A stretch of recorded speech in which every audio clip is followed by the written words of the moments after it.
Most people think confidence on a date is something you either have or you don't. They see someone calm, smiling, making eye contact, and assume that person was born that way. What they don't see is the wave of anxiety that often hits just before the date starts. The tight chest, the racing thoughts, the what if they don't like me loop. In that small window of time, many people lose the most important thing they actually have in their favor, their authentic self. That is exactly the moment I want to work with you today. My name is Susan Parker, and I help people protect their well-being, their calm, and their confidence in intimate situations. Today I want to give you something extremely practical, a simple, science-backed 60-second ritual you can do before a date that lowers anxiety and helps your nervous system shift from panic into presence. 1 minute. No special equipment, no complicated routines, just your breath, your body, and your attention, organized in a specific way. Before I guide you through it, I want you to picture a real situation. You're sitting in your car outside the restaurant, or you're standing in front of the mirror at home, about to leave, or you're in the elevator going up to meet someone. Your mind starts racing. What if there's no chemistry? What if I say something awkward? What if they're disappointed when they see me? Your heart rate goes up. Your mouth feels a little dry. Your stomach tightens. Nothing bad has happened yet. You're just imagining. But your nervous system is reacting as if you were in real danger. Biologically, this is normal. Your brain was designed to detect threats and prepare you to survive. Long ago, those threats were physical. Today, one of the biggest threats it perceives is rejection. Your nervous system doesn't really distinguish between a wild animal and a high-stakes social moment. It only feels that something important is at risk. So it activates your fight or flight response. Heart rate up, breathing shallow, muscles tense, mind scanning for everything that could go wrong. That is anxiety. The goal of this ritual is to send a clear signal back to your body. I'm not in danger. I can be here. I can breathe. When your body receives that message, your physiology starts to cooperate with you instead of sabotaging you. The part of your brain that helps you think clearly, listen, and make good decisions wakes up again. Your voice sounds more natural. Your gestures soften. You no longer show up as a bundle of nerves, but as a human being who is present. The 60 seconds are divided into 4 simple parts, about 15 seconds each. First, you reset your breathing to tell your body you're safe. Second, you adjust your posture and release key muscles where anxiety hides. Third, you give your brain a short, precise sentence to interrupt catastrophic thoughts. And fourth, you set a simple intention for the date that doesn't depend on impressing anyone. Breath, body, mind, and intention. 4 pieces. 1 minute. Now I'll walk you through it as if you were right there, just before a date. You can even practice it with me now, so when you actually need it, your body already knows the sequence. Imagine you are about to walk in, or about to leave home. You notice your heart beating faster. You have your phone in your hand. Instead of checking it one more time, you decide to use this minute for yourself.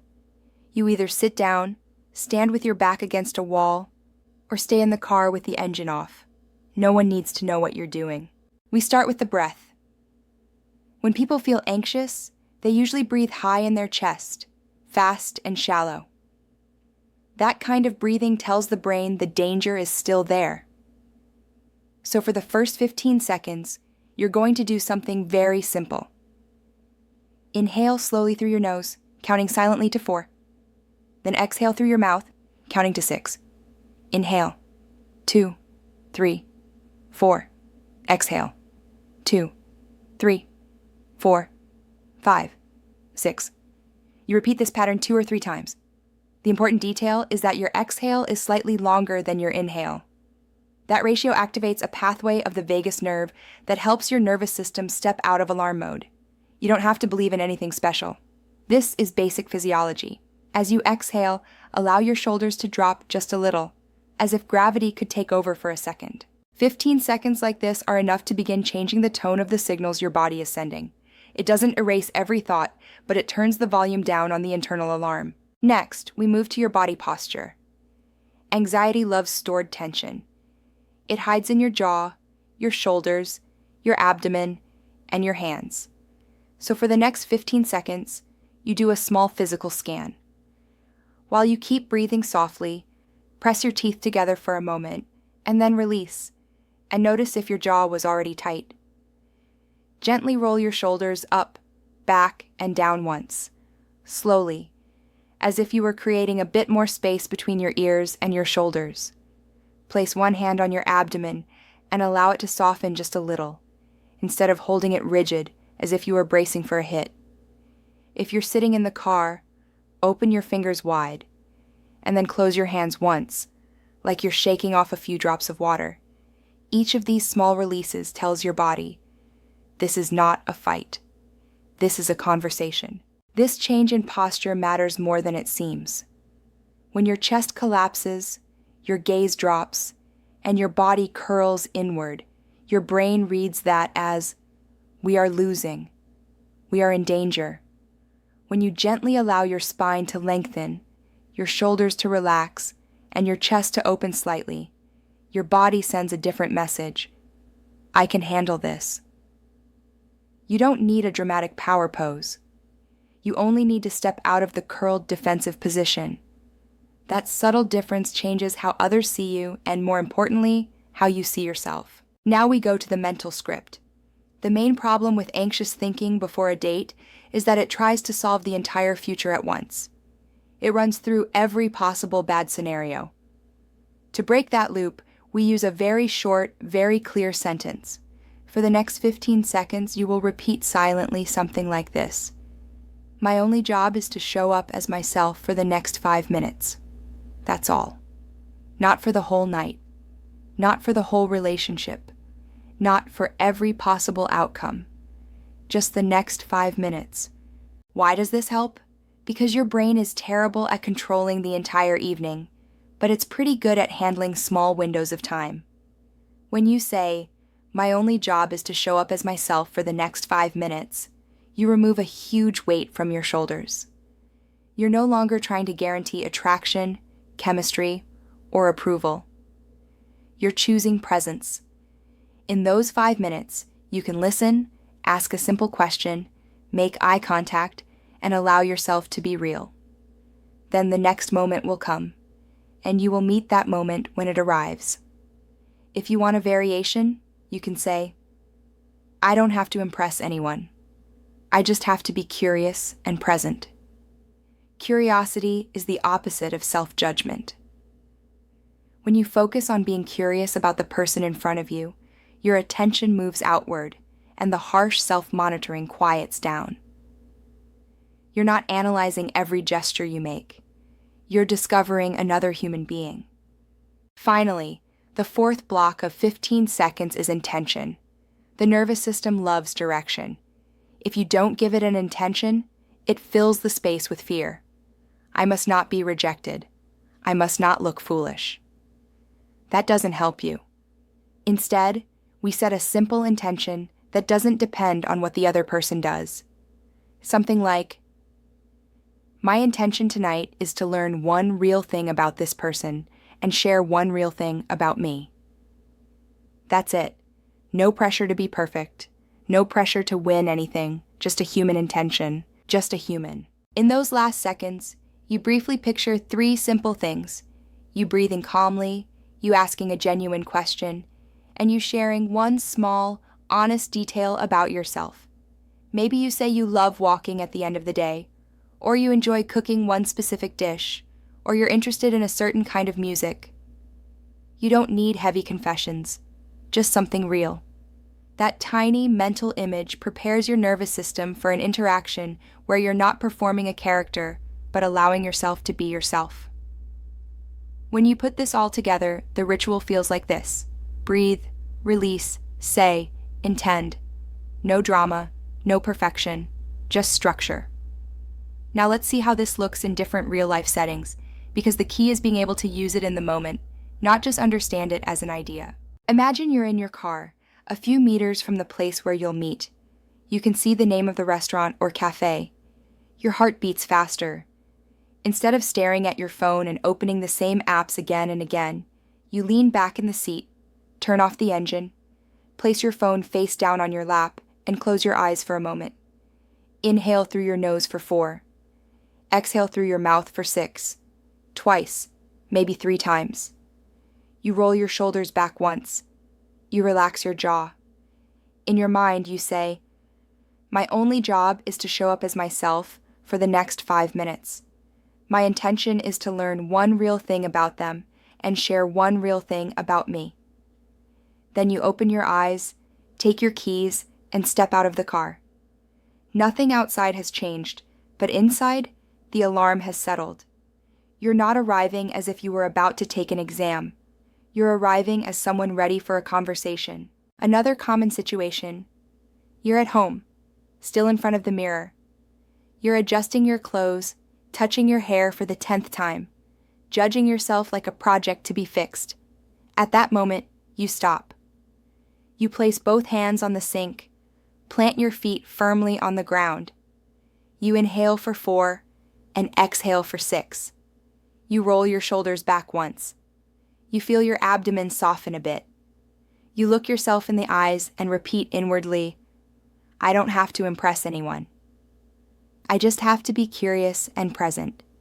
Then, "My intention is to be kind to myself tonight, no matter what happens." You hold your own gaze just a little longer. You're not trying to fall in love with your reflection. You're simply choosing not to attack yourself before you even leave the house. There's another scenario. You arrive early at the location and have to wait. Maybe you're standing outside, maybe you're sitting at a table alone. Some people escape into their phone. Others stare around, collecting reasons to feel out of place. You can do something different. Sitting with your hands on your legs, you breathe in for 4 and out for 6, quietly. No one notices. You gently roll your shoulders once, or let your hands open and close one time. In your mind, you say, "For the next 5 minutes, I'm just going to be myself." That becomes your anchor. You might be thinking, what if my anxiety is very strong and 1 minute isn't enough? That's a fair question. This ritual is not a magic switch. It's a change of direction. If your anxiety is intense, you can repeat the sequence 2 or 3 times, making it a 3-minute practice. Or you can use the ritual several times during the day, once before leaving home, once when you arrive in the neighborhood, once right before you go in. The important thing is not to turn the ritual into a new source of pressure. If one day you only manage 30 seconds, it still counts. You are teaching your nervous system to associate dating with self-care, not just with evaluation. Another important point, the purpose of this ritual is not to turn you into someone who never feels anxiety. That's neither realistic nor necessary. A certain level of nervousness simply means that something matters to you. What we want is for that energy not to paralyze you or push you to betray yourself. We want the anxiety to drop enough for your wiser side to show up. There will be dates where the chemistry isn't there, even if you use this ritual. That doesn't mean the ritual failed. It means compatibility cannot be manufactured. One of the deeper benefits of this practice is that it helps you tell the difference between "I did something wrong" and "we just weren't a match." When your nervous system is less overwhelmed, you interpret your experiences more fairly. You can say, "I showed up as myself." If it wasn't a match, that's information, not proof that I'm broken. Now let's look a little deeper at why each element of the ritual works. Breathing, posture, script, and intention. They are not random. Each one acts on a different layer of your experience. Breathing works directly with your autonomic nervous system. A slightly longer exhale than inhale activates natural pathways in your body designed to calm you. This is the same principle used in many relaxation techniques, from slow breathing exercises to heart coherence practices. You don't need to master any complex method.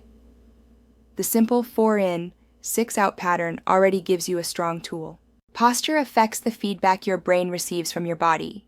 A body that curls in, shrinks, and holds tension sends signals similar to the ones you'd send if you were truly under physical threat.